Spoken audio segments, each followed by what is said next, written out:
ఇదే కదా నీ కథ ముగింపులేనిదై సదా సాగదా. ఇదే కదా నీ కథ ముగింపులేనిదై సదా సాగదా.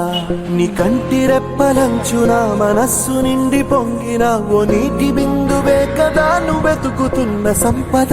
ఒక్కొక్క జ్ఞాపకానికి 100 ఏళ్ల ఆయువుందిగా, ఇంకెన్ని ముందు వేచనో అవన్నీ వెతుకుతూ పదా. మనుష్యులందు నీ కథ మహర్షిలాగా సాగదా. మనుష్యులందు నీ కథ మహర్షిలాగా సాగదా.